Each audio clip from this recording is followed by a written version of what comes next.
সন্দেশখালীতে নতুন মুখ ঝর্ণা সর্দার, ডবল মার্জিনে জিতব আত্মবিশ্বাসী তৃণমূল প্রার্থী। দীর্ঘ প্রতীক্ষার অবসান ঘটিয়ে 17 মার্চ বিকেলে তৃণমূল কংগ্রেসের সভানেত্রী মমতা বন্দ্যোপাধ্যায়, রাজ্য সভাপতি সুব্রত বক্সী এবং অভিষেক বন্দ্যোপাধ্যায়কে সঙ্গে নিয়ে 291টি আসনের প্রার্থী তালিকা ঘোষণা করেন। এই তালিকায় বসিরহাট মহকুমার সন্দেশখালী বিধানসভায় সুকুমার মাহাতোর পরিবর্তে নতুন মুখ হিসেবে উঠে এসেছেন ঝর্ণা সর্দার। সাংবাদিকদের মুখোমুখি হয়ে ঝর্ণা সর্দার বলেন, কে কতটা যোগ্যতা রাখে তা কাজেই প্রমাণ হবে।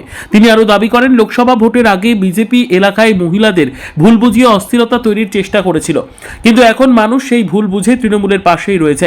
তিনি স্পষ্ট জানান, আগামী দিনে শুধু আমি নই, আমরা সবাই মিলে গণতান্ত্রিক প্রক্রিয়ার মাধ্যমে সন্দেশখালীতে জয়ের ব্যবধান ডবল করে দেখাবো। আরও কি বললেন সাংবাদিকদের মুখোমুখি হয়ে, শুনুন বিস্তারিত। দেখুন, আমি অবশ্যই 100% আশাবাদী। তখন সন্দেশখালী মানে দেশের যে সাম্প্রদায়িক বিজেপি, তারা মানুষের মধ্যে একটা ভয়ের সৃষ্টি করেছিল যে বিজেপি যদি না থাকে তাহলে সন্দেশখালীর মানুষ থাকবে না। তো 2024-এ মানুষ ভুল বুঝিয়ে মানে এবং ভয়ের জন্য তারা ওই বিজেপির পথ বেছে নিয়েছিল। এখন 2026, তখন 2024-এ মানে সবারই ভুল, যার নাম হচ্ছে পদ্ম ফুল। তো সেই ভুল এখন আর জোড়া ফুলের, তৃণমূলের জোড়া ফুল হয়ে সন্দেশখালী 2026 বিধানসভার মানে কি আমরা বিপুল ভোটে জয়ী হব এবং আমাদের মুখ্যমন্ত্রীর হাত আমরা শক্ত করবো সন্দেশখালী। বিশেষ করে 24-এ এপিসেন্টার ছিল সন্দেশখালী। রাজ্য দেশের মূল কেন্দ্র, ভর কেন্দ্র ছিল। সেই জায়গায় দাঁড়িয়ে এবার বিধানসভা নির্বাচনে কতটা আপনি রিকভারি করতে পারবেন?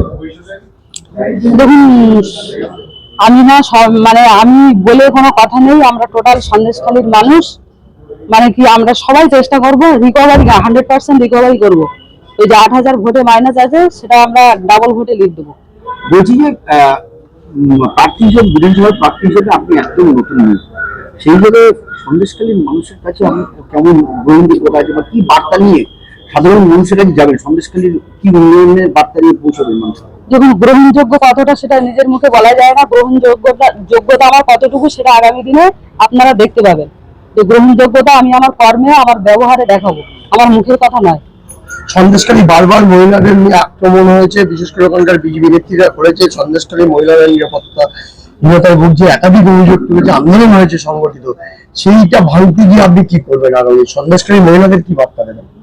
দেখুন, সন্দেশখালীর মানুষের সেটা আপনারা ইতিমধ্যে অনেক মিডিয়াতে দেখেছেন, তারা অলরেডি স্বীকার করে নিয়েছে যে আমরা ভুল করে অন্যের প্ররোচনায় পা দিয়ে লোভী হয়ে আমরা ভুল বুঝে সেখানে গেছিলাম। আমার বর্তমানে তারা তৃণমূল কংগ্রেসের পাশে এসেছে এবং এই বিধানসভায় আগামী দিনেও তারা থাকবে।